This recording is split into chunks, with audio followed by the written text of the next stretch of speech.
Chinese President Xi Jinping has arrived in Auckland for a state visit to New England. This is Xi's first visit as president. He will hold talks with Prime Minister John Key. They are expected to focus on two major issues: climate change and trade. New Zealand is the first country to sign a free trade agreement with China. More details are expected from President Xi's visit. CCTV's Ruixue tells us more on how the China-New Zealand Free Trade Agreement benefits Chinese people. China has traditionally been a tea-drinking nation, but more and more young people are thirsty for coffee. This has attracted an increasing number of international coffee brands to the country. Esquire's Coffee from New Zealand is one of them.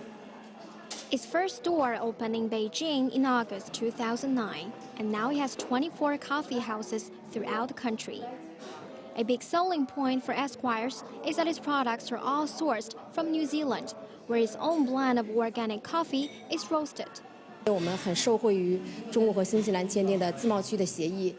2008, New Zealand was the first country to sign a free trade agreement with China. That's why we can get organic free trade coffee directly from New Zealand. We can now provide a pure New Zealand taste to the Chinese. Esquire's is not the only one who has benefited from the rapidly growing relationship between China and New Zealand. Many travel agencies have also witnessed the change, as China has become New Zealand's second largest source of overseas tourists.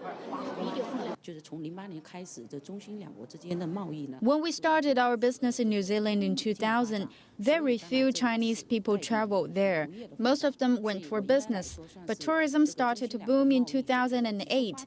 Today, Chinese people from all levels can afford to go to New Zealand on vacation. It's very easy today. China is also New Zealand's largest source of international students.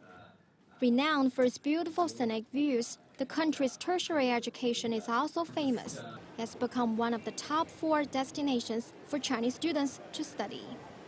Education is a major attraction, but the country's work opportunities and immigration policies are another driving forces luring hundreds of thousands of Chinese students to the country.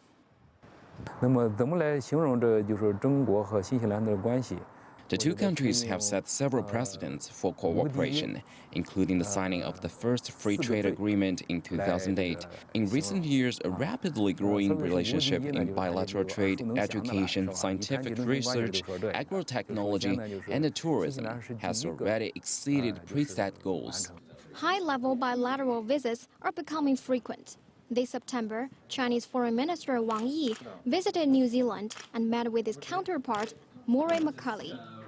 Both of them called for strengthening ties aimed at forming a community of common interests. Last week, New Zealand's Prime Minister John Key attended this year's APEC leaders meeting in Beijing. He also visited Chengdu, the capital of Sichuan province, to open a new New Zealand consulate. Bilateral relations between China and New Zealand are going very smoothly. It reflects a high-level political trust and cooperation. And many experts believe there will be more potential to develop between the two countries. Ruixue, CCTV, Beijing.